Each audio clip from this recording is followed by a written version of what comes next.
Welcome to the Cerberus Nest Guide. I'll be your host, JP. We will be going over how to deal with this mythical creature that somehow found its way from ancient Greece and showed up inside of a candy-coated anime-filled world. If you've ever had to get your car fixed, chances are you've already dealt with three-headed monstrosities before. I'll show you the mechanics of this encounter so that even this mutt will be begging for your treats.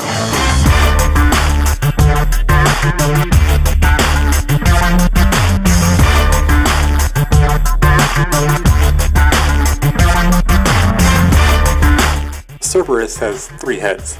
Each head controls a particular element. The left head casts fire spells, while the right head casts ice spells, and the middle head will cast dark lightning spells. Each head has a separate health bar, and dealing enough damage to each head will cause it to be stunned, stopping all abilities that can be cast by that head. This will also deal damage to Cerberus' main health bar. It should also be mentioned that attacking Cerberus from the side or back will deal increased damage, anywhere from double to triple the amount.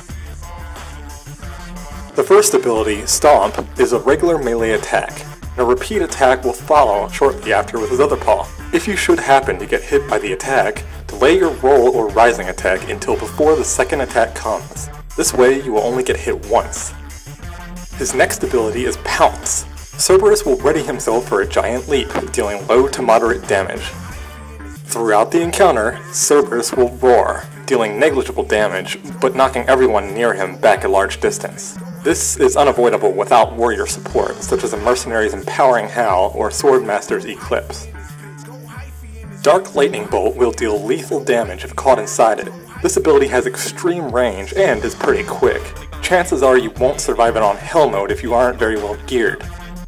Ice Missile will launch slow-moving projectiles at all targets in front of him. These are homing missiles and will follow the players for about 5 seconds. If you are hit, you will be frozen for a long period of time and will be highly vulnerable to the next attack. This isn't easy to avoid, however. Be mindful of further attacks, since it is possible to run into other abilities while running away from the ice missile. Fire Breath is a channeled ability that sends out large, slow-moving projectiles in a wide cone in front of him. These fireballs will deal moderate damage, but have the potential to knock you into other ones, racking the damage up quickly. Cerberus will rise on his hind legs and smash the ground afterwards, signaling his Dark Lightning Storm, knocking nearby players back in the process. This ability has an extremely large area of effect around him, and can be avoided by being right next to him or extremely far away. Glacial Storm will throw a volley of ice at the current position of each player in the group.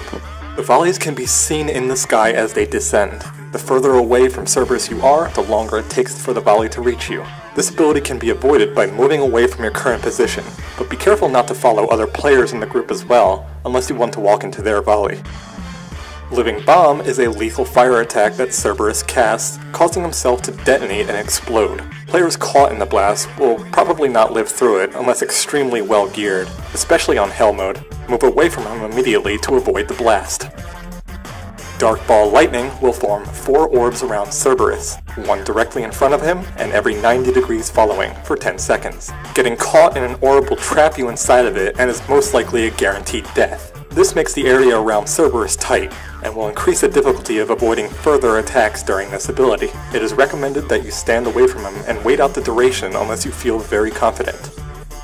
Ice Breath will cover an area in frost in a cone in front of Cerberus. The ice patch will stay on the ground for 10 seconds and deal moderate frost damage as long as you stay inside of it. This will make further attacks more difficult to avoid, and you must be mindful of your surroundings during it.